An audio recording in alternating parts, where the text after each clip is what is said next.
During the event, but roughly, as you can see from the program, we have some people here in person, and this afternoon some people here pre-recorded or through Skype or conference call. Unfortunately, Elliot Sober had a kind of serious knee injury back in late winter, which means he could not attend, but he's pre-recorded his talk, and then after that there'll be a commentary by Ayhan Sol this afternoon, and then he'll be with us via Skype for Q&A. And two of the other talks this afternoon are all also via Skype. Everything else is in person, however. So the rough structure is roughly 30 to 40 minutes for the speaker, 10 minutes, up to 10 minutes by a commentator, as you can see from the program. We will hold up a kind of 5-minute warning sign or a 1-minute warning sign, depending on which role the person has. And it would be very useful if the commentator could also chair the session. We have microphones that we can pass around the audience once we reach the Q&A.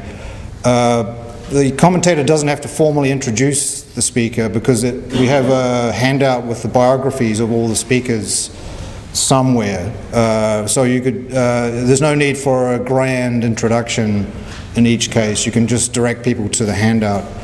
But I think we should start. So Lucas and Mehmet are the first dynamic duo.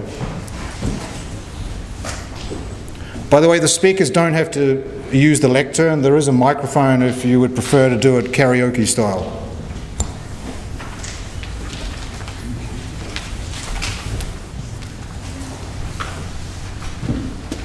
This is the remote for... Yeah, you can take it off. Escape.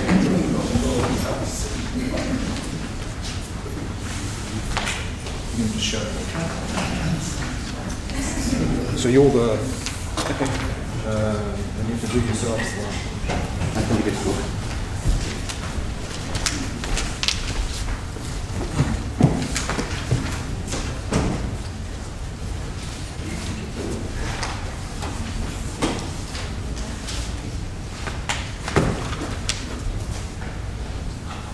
Okay. Well, it is obvious from the title, my talk is going to be on laws in biology in relation to multiple realizations. I gave this version of this talk last year here at Bilkent, so Bilkent audience will be familiar with it, and I'm hoping that I improved on that version. So I'll defend 3 theses. One is general models of evolutionary theory that contain the concept of fitness is a priori, because in these models, fitness is a genuine case of multiple realization. And second thesis is it is possible to construct local empirical models in evolutionary theory where the concept of fitness occurs, but in these models, fitness is not a genuine case of multiple realization. And 3, not all laws are a priori in biology.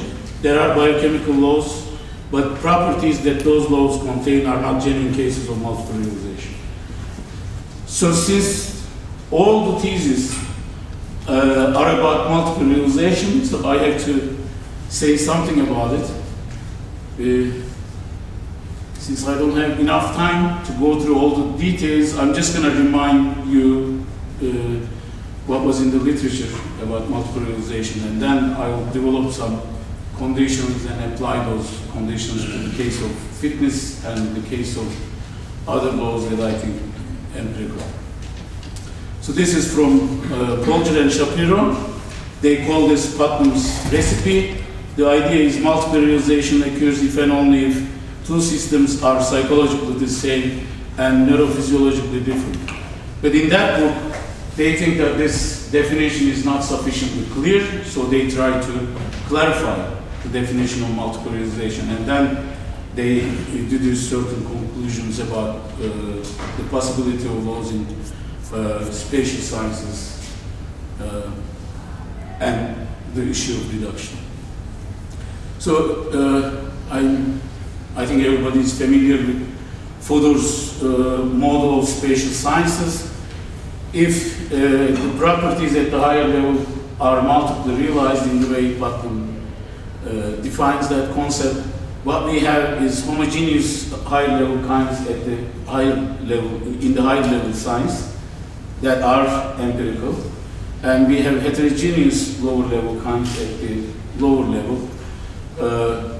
But since the bridge laws relates heterogeneous lower level kinds to homogeneous higher level kinds, reduction is blocked. So there is no single law in the lower level to which we can reduce these higher level empirical and causal spatial science laws. That was the basic idea. And there were in the literature reactions to this thesis. Jae Kwang Kim, for example, says that if this is the main question he asked, if lower level kinds are disjunctive kinds, why do we expect that higher level property is not also disjunctive? That's Kim's question. And he derives certain conclusions from this. He says, given that mental kinds are realized by the diverse physical causal kinds, therefore it follows that mental kinds are not causal kinds, and hence are disqualified as proper scientific kinds. And the result is psychology as a universal discipline that involves all the psychological phenomena is impossible project. And Ruth Millikan worries about a priori science because she builds on Kim's objection actually. If psychological predicates name multiple realized functionally defined properties, then there can be no single science that deals with all items having these properties. Human psychology, ape psychology, Martian psychology, and robot psychology are necessarily different sciences. And she says, but such a science will be a priori, not empirical. So for each object having such psychological predicates, it will be independently necessary that it conform to all the laws in order to be counted as having any of the predicates. That will be a matter of definition, and this will become really important in my argument about fitness. And Shapiro says either the realizing kinds truly differ in their causal relevant properties or they don't. If they do not, then we don't have a legitimate case of multiple realizability. So if lower level realizers have a common properties that are relevant to the performance of function, then Shapiro says this is not a genuine case of multiple realization. And if they don't have that property, then Kim's objection applies. So the common theme in the reactions to claim that diverse lower level kinds realize the same higher level kind is implausible, because if those lower level kinds have no common property relevant to the realization of the same higher level kind, it is mysterious how those diverse kinds manage to do the job of realization. So diverse lower level kinds can only realize diverse higher level kinds, not homogeneous higher level kinds. Existence of higher level empirical laws is possible only if there is a corresponding lower level law. So that's the lesson. But there are people who are optimistic. Bob Bederman is one of them. He says, suppose that physics tell us that physical parameters, alpha and gamma, are the relevant physical parameters for the pain universality class. That is that NH, NR, and NM have these features in common when certain generalizations or regularities about pain are the manifest behaviors of interest observed in each of humans, reptiles, and Martians. It might be reasonable to associate the causal powers of the mental property, pain, with the physical features, alpha and gamma. In this way, despite the wild heterogeneity of the realizers, NH, NR, and NM, there will be no reason to think that pain's causal powers will likewise be widely heterogeneous.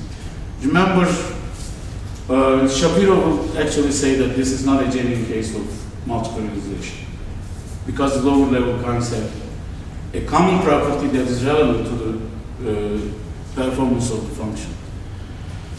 If it is possible to associate the causal powers of pain with the causal powers common to its realizers, then we do not have a case of diverse physical kinds realizing the same higher level kind. What we have in this case is that a single physical kind realizes the same higher level. As it will become clear soon, Polger and Shapiro indeed defend a thesis that is very similar to this response. So they try to clarify Putnam's recipe and define multiple realization as follows. Multiple realization occurs if and only if two systems perform relevantly the same function in relevantly different ways. And then they give necessary and sufficient conditions. This is not exact quotation from their paper, but I try to explicate it. I hope I got it right. Well, I think I got it right. P is multiply realize F if and only if F is classified as a single kind in at least some models of a higher level size. 2, P's are classified as different kinds in at least some models of a lower level size. 3, P's are classified as different kinds in those models of a lower level size with respect to the causal powers relevant to the performance F. Variations among P's are distinct from variations among things that are classified as F kind at the higher level size. So each of these are necessary, separately necessary and jointly sufficient for multiple realization. My talk, the rest of my talk will apply these conditions to the case of fitness and to the case of what I think empirical laws in biology. So first, fitness. I work with these definitions from Sober. I mean, we may argue whether fitness should be defined that way or whether principle of natural selection formulated that way, but I'm going to work with these and show their consequences. So if you understand fitness this way and principle of natural selection is formulated this way, then I'll argue that principle of natural selection is a priori because the fitness in that model is multiply realized. So main idea is organisms with the same viability fitness value, say 0.9, may have quite distinct physical properties. For example, an ant trait may have viability fitness value of 0.9 and a human trait may have viability fitness value of 0.9. So those values by themselves do not say anything about their physical makeup, at least in the general model. In the same way, we can say that frequencies of traits are also multiply realized. Does fitness satisfy Polger's and Shapiro's conditions for multiple realizability? Well, fitness in the general model of PNS is treated as a single kind, so the first condition is satisfied. Properties of organism and the environment that fitness supervenes on are treated as different kinds in many models of lower level sciences. It is also true that differences in the lower level kinds are relevant to their realization of fitness in the higher level science. And finally, the differences among the lower level kinds are not merely a reflection of the intra-kind differences among the same fitness values in the higher level science models. So I claim all the conditions are satisfied. So fitness is a genuine case of multiple realization. But it is because of this that principle of natural selection turns out to be a priori, at least in the way Sober formulates it. Since fitness and trait frequencies satisfy the conditions of being a genuine case of MR, the general model of PNS turns out to be a priori because once the fitness and trait frequencies are stripped away from all the physical details, the model merely relates numbers, otherwise the model would not have been a priori. This was exactly the intuition in Millikan's claim that if a state is a genuine case of MR, then we can only formulate a priori laws about that state. So this is one example how Millikan's intuition can be realized. By the way, she doesn't think that that's a good result, right? So that's a criticism of Fodor's and Putnam's position. So, if a higher level generalization contains kinds that are genuine cases of MR, then the law that relates these kinds turn out to be a priori. If a higher level generalization is empirical, then the kinds that this generalization relates are not genuine cases of MR. I haven't argued for that yet. We may then say that kinds that an a priori law contains are not really empirical kinds. Perhaps we can call them mathematical kinds. A possible objection, Marcel Weber has a paper, and he seems to share Bederman's optimism. He says fitness differences between certain phenotypic variants are explainable in terms of physiology, biochemistry, or ecophysiology. I have argued that some of these explanations are not merely case by case, but have greater scope. In many optimality models, for instance, fitness is shown to be a function of the energy efficiency of certain processes or behaviors. Thus, a connection is established between fitness and a physical quantity, or between a biological concept and physical concept. I think this is mostly true, by the way, but not in the case of principle of natural selection. Weber's claim that fitness differences are explainable in terms of physiology, biochemistry, or ecophysiology is of course true, but these explanations will have to be limited. Although they can have greater scope, it won't universally apply all the populations. To local environments and populations that live in those environments. So it is true that we can formulate following kind of conditional laws. In an environment with certain features, if members of a population have this and that physiological property, etc., they will have such and such fitness values. Weber realizes that such laws will be local, since there are no general explanations of the fitness values in terms of the same physiology, biochemistry, etc., for all fitness assignments in all populations. Thus, to the extent that fitness values are explainable in this way, the models we have will be empirical but limited in scope. To the extent that we have general models like PNS that contains fitness assignments, these fitness assignments are not universally explainable in terms of the same physiological, biochemical, or ecophysiological properties. This is of course not to say that fitness value assignments is not explained in terms of this or that physiological, biochemical, or ecophysiological properties. But such explanations will be typically different in different populations. It won't be same in all populations. All right. So this is actually fitness in local models fits Kim's picture of spatial sciences. Remember, he was questioning that if lower level realizers are distinct kinds, then why should we think that higher level properties are not also distinct kinds? So we have just there are as many heterogeneous kinds in the lower level as there are their realizers in the lower level, and so Weber's optimism cannot be generalized to all cases of fitness.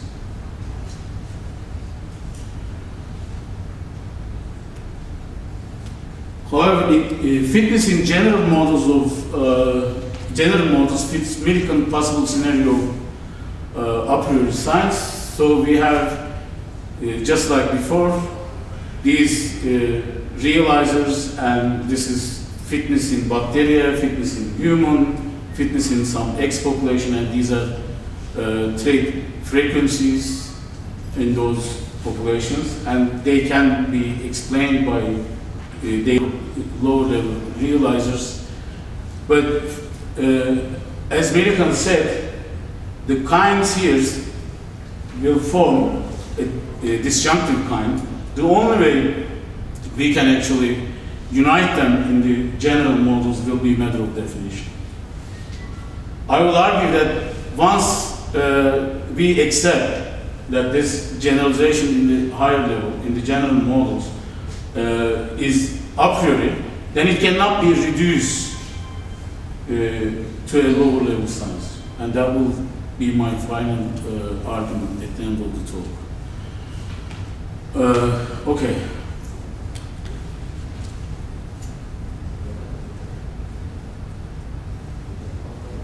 So possible objection. Remember, I raised this question, can this be causal? Now I'm talking about the a priori formulation of the principle of natural selection, and can it figure in causal explanations? Well, these questions were exactly the issue Mark Lang and Alex Rosenberg raised against Elliott's paper, a priori causal models of natural selection. So we may think that, okay, that's fine, but still Millikan's skepticism will apply, because if this is not causal, or even if it is causal, if it cannot provide causal explanations, then it doesn't have much value. So we can do it, but it won't be helpful. If PNAS is a priori in the way I claim, then the question is whether the principle is causal and whether it can provide causal explanations. Lang and Rosenberg argue that even if we grant that PNAS is causal and a priori, it does not follow that it provides causal explanations. They claim that PNAS does not provide causal explanations because it does not explain by picking out the relevant features of causal factors in nature. It seems to me that Lang and Rosenberg is operating with the notion of explanation that Salmon called ontic notion of explanation. It is possible to argue that PNAS can provide causal explanations if we adopt the epistemic notion of explanation.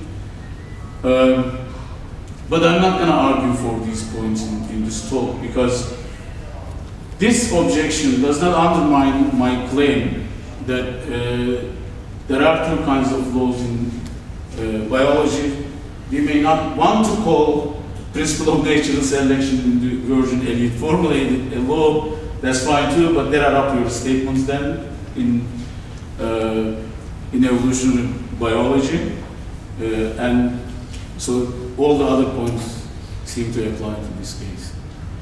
And second objection is, it may be said that it is a category mistake to apply multiple realization to the case of fitness in the general models of evolutionary theory, because it is strange to claim that some definition supervenes on and realized by something physical. I claim that Polger's and Shapiro's conditions are satisfied by fitness in the general models. Maybe they didn't intend those conditions to apply to the cases like fitness. Well, if supervenience and realization relation are understood to be metaphysical relations, then it seems this objection has a force. However, if we understand these notions epistemically, I do not see why it will be a category mistake to say that definition of fitness subsumes all cases of diverse fitness assignments, and in this sense it supervenes or realized by something physical. Maybe we should find some other word, I don't know. Because these diverse fitness assignments in turn determined by characteristics of organisms, environments, and in which they live, and the interactions between them. I realize that in the case of causal and empirical laws, supervenience and realization relations are understood in the metaphysical sense. However, this fact does not undermine my general claim that there are two kinds of laws in biology. Perhaps this difference is more fundamental explanation of why we have two kinds of laws in biology. So it won't affect the general argument. Okay, but not all laws are a priori in biology. So to say that general models of evolutionary theory that contain fitness are a priori does not say anything about the rest of biology. Biochemistry is a science with the aim of explaining biological properties in terms of chemical properties on which these biological properties supervene. Given this, it is reasonable to look at biochemistry to find empirical laws in the higher level science that are reducible to lower level chemical laws. That's, after all, what they try to do. I'll argue that we can indeed find biochemical laws, but these laws actually show that biological properties involved therein are not cases of genuine multiple realizations, in the sense that they do not satisfy the conditions put forward by Polger and Shapiro. Arthur Lask has this book called Introduction to Protein Architecture. This is a quote from that book. Included in 10,000 protein structures now known are several families within which the molecules maintain the same basic folding pattern over ranges of sequence homology from near identity down to below 20%. How is structure maintained in the face of such drastic sequence change? The answer is that structural details are not maintained, rather it is functional on which selection is acting. In both closely and distantly related proteins, the general response to mutation is conformational change. Variations in conformation in families of homologous proteins that retain a common function reveal how the structure accommodates changes in amino acid sequence. Residues active in function are resistant to mutation because changing them will interfere explicitly and directly with function. Italics are mine. And that part is relevant, the last part is relevant to my argument. So how do you understand this example in terms of Polger's and Shapiro's conditions?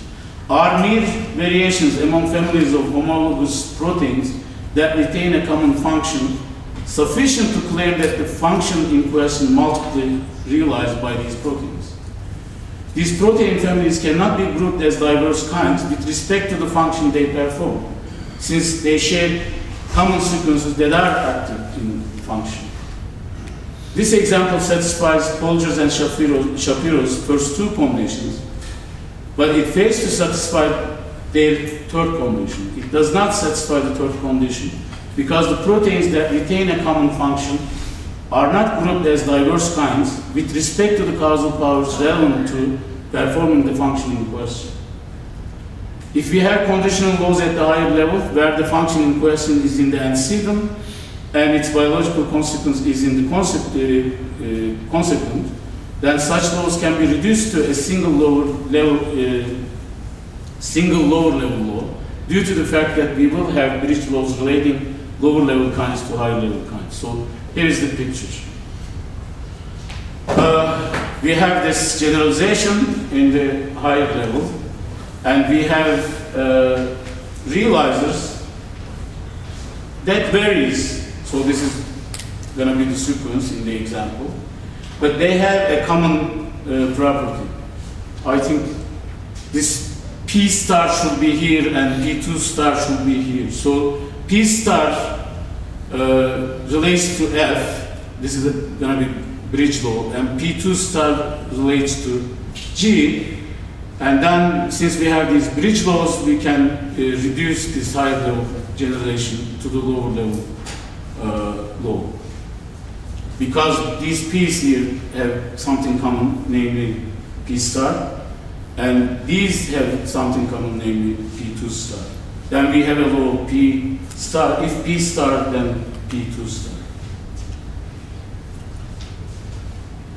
Again, Fodor and Putnam still can be right.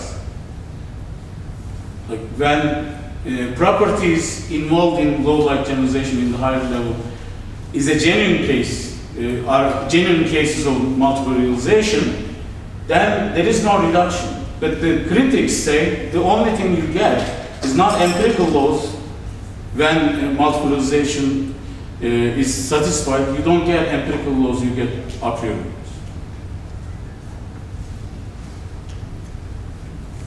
All right, I'm getting close. I derive this thesis from these observations that the autonomy of biology is secured by evolutionary theory. So the argument is either we have a case of genuine multiple realization or we don't. In biology, genuine cases of MR involve fitness that figures in the general models of evolutionary theory, and these models turn out to be a priori. Biochemistry tries to understand biological function in terms of chemical processes, and in these cases, properties higher level empirical generalization contain are not genuine cases of MR, and therefore these generalizations are not reducible to lower level laws. Reducible, and therefore are reducible to lower level laws. Any given branch of science is purely autonomous if it contains non-reducible laws to lower level sizes. A priori laws cannot be reduced to physical or chemical laws. Biology contains both a priori laws and empirical laws. A priori laws biology contains come from evolutionary theory. Therefore, biology derives its autonomy from evolutionary theory. Okay, possible objection. And this is, again, an objection from Lang and Rosenberg perspective. It's not that they raised the objection, but if we take the lessons from their paper, this objection can be raised against the argument I'm trying to develop. Autonomy argument works only if we accept that a priori laws in evolutionary theory provide causal explanations. So, providing causal explanations should be a necessary condition for laws that secure the autonomy of the field, because otherwise this title will be only badge of honor like honorary PhD degrees granted to famous people by universities. First thing I say about this objection is that this does not affect my claim that there are two kinds of laws in biology and both kinds do provide explanations, albeit these explanations may be different. Second thing I say about this objection is the earlier point that if we adopt the epistemic notion of explanation, maybe we can claim that those a priori laws do provide causal explanations. And the third thing I say about this objection is that maybe providing explanation is sufficient for the autonomy of a scientific field as long as these explanations lead research program forward, and so providing causal explanations may not be necessary. Notice my conclusion is not trying to demarcate science from non-science. So I'm not saying that providing causal explanation is necessary for field to be, is not necessary for field to be scientific. I'm only saying that the autonomy may be secured even if there are no causal explanations. Well, thank you. I tried to be fast. Wow. I didn't get to use my, I'm really sad. Okay. You're going to use PowerPoint presentation? No. Is there a microphone?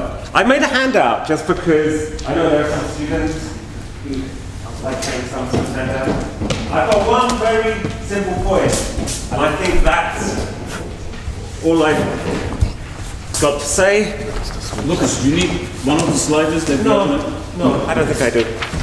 Okay, so I think this may be a version of possible objection 2. So I'm a bit skeptical of the claim that fitness is multiply realizable. And if you look at the multiple realizability literature and how it came about, we had a sort of comparison with heat and pain. In the case of heat, we had a successful reduction. What is heat? Heat is kinetic energy. Then we had people suggesting a reduction, similar type of reductionist strategy about pain. What is pain? Pain is a certain type of neurological state. But then it's like, well, look, I can feel pain, octopuses can feel pain, they're going to be realized in different ways. Pain is multiply realizable, therefore we can't have this successful reduction. And so the claim that the claim that fitness is multiply realizable seems to be saying something like, well, fitness is more like pain than it is like heat. And it seems to me, well, fitness isn't like either of these things. Fitness seems to me maybe more like 7 or more like grows twice as fast as. Yeah? So I'm a bit skeptical about the multiple realizability claim. I'm going to push you a bit on this.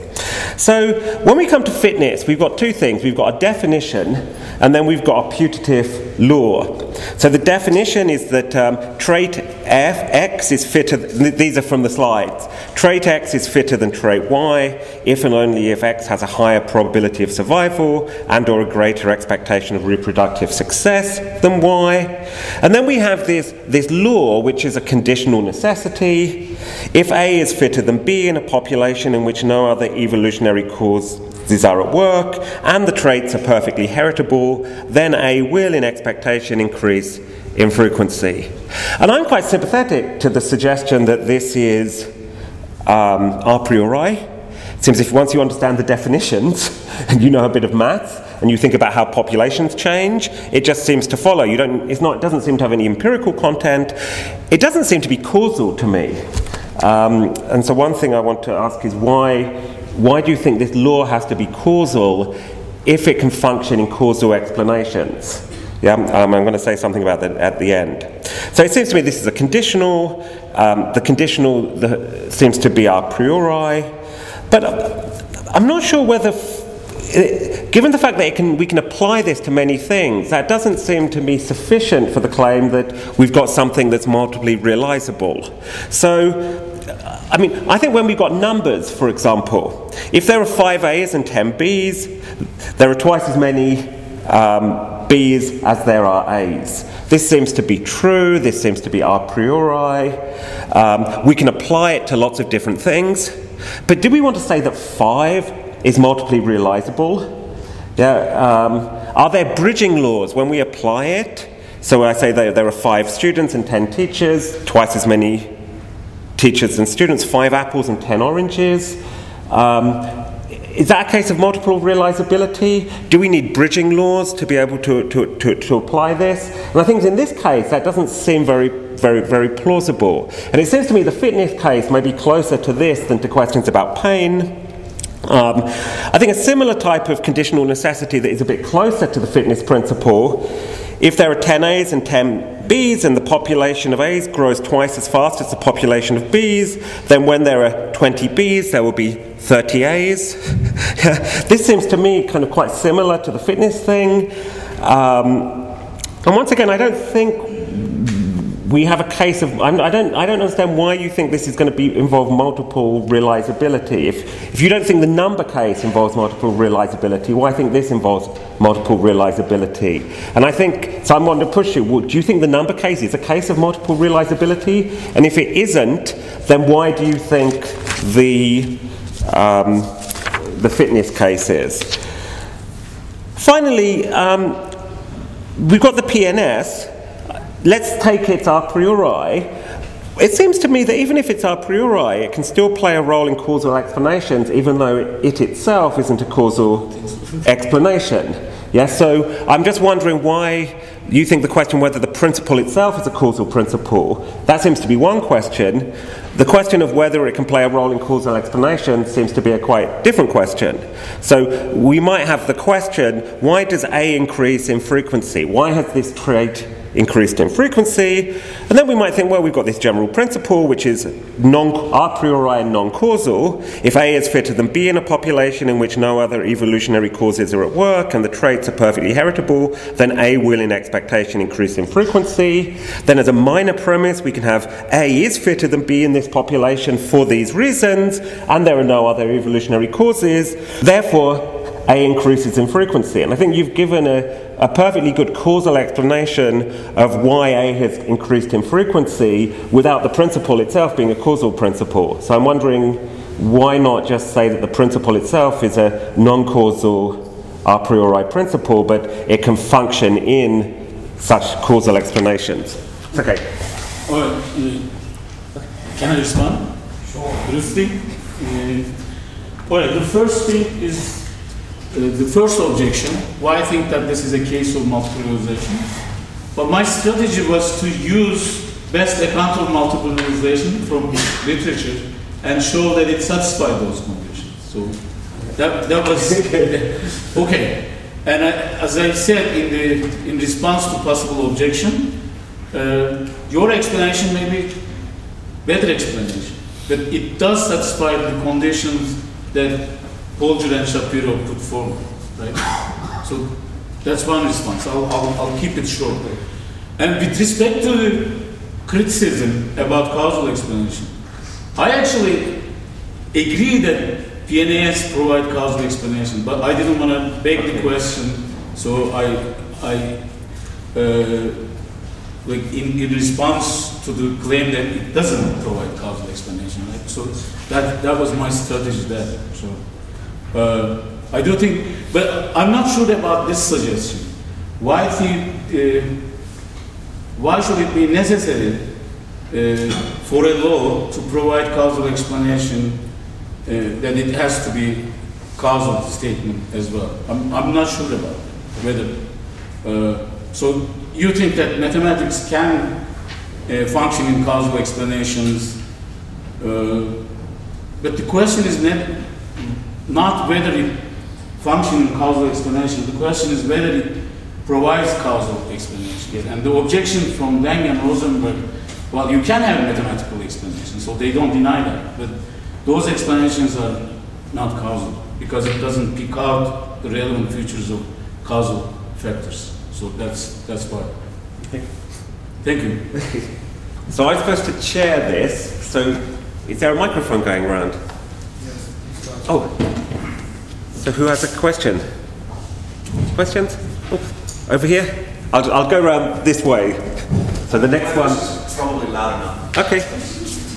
Oh, by the way, can I say just something? I just remembered something about the bridge laws. Yeah. Where was it? Okay, they are definitional, as Millikan suggested. So I didn't intend them to be empirical laws. Okay. Matter of definition. So this is one of these weird mixtures of question which is sophisticated but also stupid simultaneously, because there's something about the way of talking that my brain isn't fitting with, so hopefully you can help my brain click into it. And it's something like this. When I think about multiple realizability, I think about kinds, and fitness is a really weird kind, right? When I think about kinds in biology, I think about species and wings and organisms and blah, blah, blah, these sorts of things. But in experimental context, fitness is a measure. In theoretical context, it's like a variable. It's not a kind, so how is it multi-realizable? Well, okay. If you look at those conditions, I mean, how are we going to define kind? So you have in mind natural kinds, and they are supposed to be empirical. So the way I'm approaching the problem is what models contain. Models contain something. Whether we call them kinds or something else, I don't know, but they are useful. We use those models. So I'm not committed to some metaphysical view about natural kinds. We can name them differently, I don't know. But there are these models, and fitness, those models contain concept of fitness, and we use those models to do work in science. So that's my real problem. If you don't want to say fitness is not natural kind, because of some metaphysical commitment about natural kinds, I don't know. Yep. I mean, if it's a measure, so let's say like having a certain weight isn't a kind that I should take very seriously, is it? Having So if I'm just, I mean, so let's say I weigh 80 kilos. I weigh more than that. Am I now in a kind? Everyone else who weighs 80 kilos? you are not a kind, but you fall under a kind because you have that property. Okay, so for any property that Yeah. might be held in common, there's a kind such that. Yeah. Okay. Over here? So let's cut to the chase and address a fundamental question. How is it that the a priori can explain the contingent? Okay.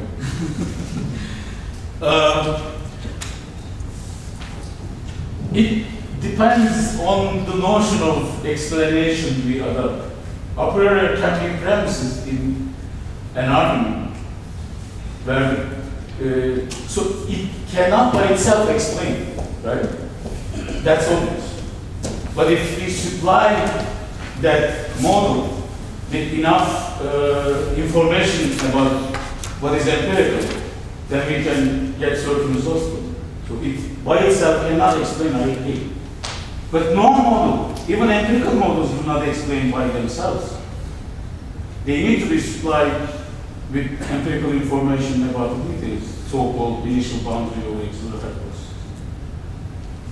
I do agree that by themselves they don't explain something contingent. So if we But they combine, can be part of the explanation of something contingent. perhaps perhaps you need to tell us more about the epistemic notion of explanation that you're working with, because it seems to me that when you combine an a priori or an analytic truth with a set of boundary conditions, you cannot extract deductively or otherwise from that package the description of an explanandum, a distinct and separate event. Okay, this is Papelli notation, which I omitted from last time talk. So he says if you think of two models where one principle is analytic a priori and the other is contingent, from second one you can get more information. But from the first one you don't. You only get the information contained in the initial boundary condition. Is that kind of... I'll accept that for the moment. Okay. Well, as I said, empirical laws do not explain by themselves either. You have to supply them the initial boundary conditions as well. So in both cases, yeah. But I said, if you package the analytic proposition, the a priori proposition, with boundary conditions, you still will never get the explanation of a separate and distinct. Oh, okay. Okay. Why? We don't get. Why? The argument comes from Hume's treatise. From your paper with them. It won't provide causal explanation by picking up the relevant causal factors. Or, as I said, this is, again, I think presupposes the notion of explanation. That we can only provide explanations if we include the relevant causal features. So you have, I believe we need to be realist about causation as well, to say that. Is that right? But we can have other notions like epistemic notion. If they are part of the explanation, not, okay, here's I think better response. I can say they can be part of the explanation and you wouldn't deny it, right? So whatever explanation they are providing, maybe they are not providing causal explanations, but other kind of explanation. I would still say that those models are useful. Do you agree? It would depend on the example, but probably. Okay, so usefulness, utility is a very general notion in science. As I tried to say in my response, that if it helps research program to progress, not because it provides those causal explanations, but because it helps building those causal explanations or systematically gathering data, that will be fine for me. So I believe I do not have to commit in terms of this talk to a strong claim that those a priori models do provide causal explanations by picking up relevant causal factors.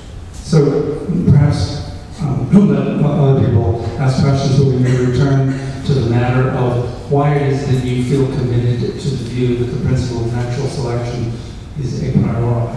Because if we gave that up, we would no longer have the problem.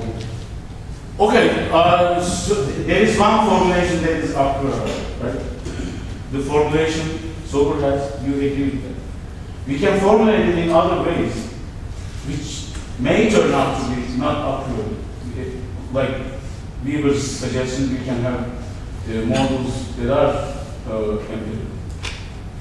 But that formulation also do some work. I want to understand what work it does. So I'm going this way. Oh, so we've got a question here and then a question at the back. Just a comment. Okay. Just a comment on the interchange that's just going on. If you were to characterize being an F in property, to be an F is to be the sort of thing that brings about a G. And G's are the sort of things that work by F's. Then it would be analytic, I guess, that F's bring about G's. That would play the role of a priori law in this. And then if you identified something as an F, you it would explain why it is that it brings about a G. In a certain sense of explaining, but of course it just pushes things back to understand why is this thing an F. So this is supposed to give you a way of answering. I'm not sure it really helps in the end. By itself doesn't explain it. First, we need to feel it. That's right. Question here at the back.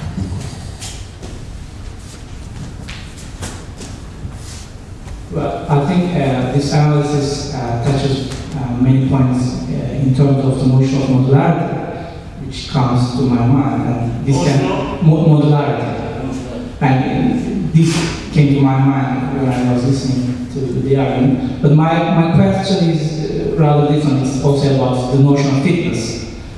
I think if we assume that the fitness is about context-dependent cases, which I believe to be the case, then I think we can apply this kind of analysis about the lower level and higher level properties to the notion of fitness as well. For example, many cases in biology is quite evident, and for example, a cellular membrane can be coded by different genes. A cellular membrane is typical function can be coded by different genes, and this also applies to higher levels. For example, a functional trait at organism level can be multiply realizable. But then, if we expand this kind of analysis to the relation between the organism and the environment, and also the fitness of the populations, then it follows that we don't have to stop our analysis by assuming that fitness is about fitness is a priori case. And this also, in a way, proves that fitness, the complex dependency of the fitness, can be claimed by using this kind of analysis about the levels of organization. Well, yeah, but that's in the middle, right? That's context dependent. I think that's what you have in mind. But biologists are also trying to build general models, and I want to understand why they do that. I want to understand the function of those general models. So we may have different explanations about this, but that's my main project. I don't know if this is a response, but they don't stop there.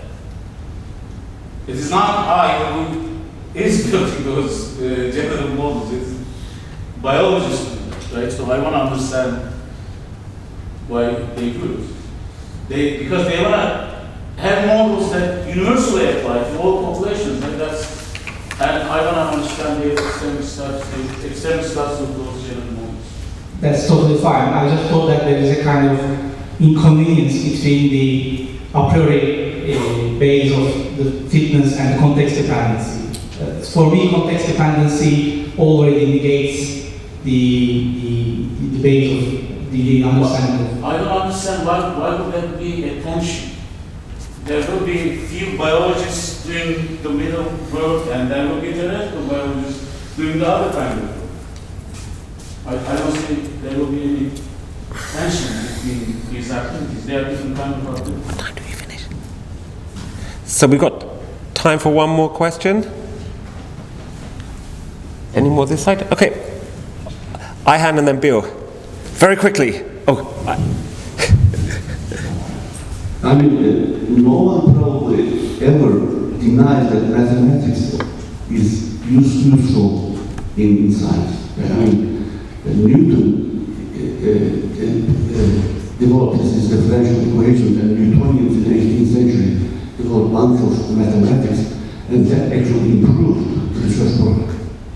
Right? So I mean, if you said that mathematics is part of scientific series, I think less people would disagree with you. But when you say that mathematics actually is laws, that's the problem. You distort the idea of law, scientific law, so much that no one would like to do it. Sure. Okay, let's not call them laws. But still, I see an important question here. There are these models in biology, and they turn out to be a priori, these abstract models. right? But that's not the case in physics. Newtonian laws are not a priori. So I want to understand what sort of work they do. It doesn't matter to me what you call them or what I call them.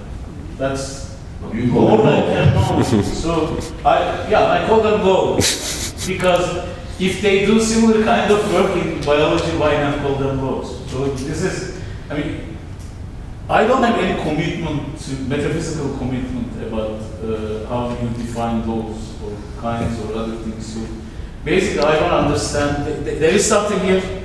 It is different from what I see in other sciences, and I want to understand how that works in this case. Right? So that's the main project. Okay. Very quickly, Bill. Yeah. 30 seconds. So, it's Bill. Why is the issue of whether biology is an autonomous science? Why is the issue of whether biology is an autonomous science such a big deal? Right? Suppose it turned out that really biology was just applied chemistry, or suppose it turned out that biology was just applied maths. I mean, it needn't actually affect the way university departments are organised. It needn't stop us having people who are specialists on evolutionary models and so on. So what actually turns on the debate about autonomy? Why, if we're not already committed to the philosophy of biology, should we think that matters a lot? Well, most philosophers think that matters, so I thought that I have a good argument and can apply to the issue of autonomy. Even if it doesn't turn out autonomous science, even if we someday have only biochemical explanation, what happens? What we lose, right? It is not that I'm concerned that we will lose something, but if we have these abstract models, they cannot be reduced, and if not, then biology is, let's put it that way, if biology is autonomous and will remain autonomous, that will be because of evolutionary theory, because that theory contains these abstract models. So that will be the argument.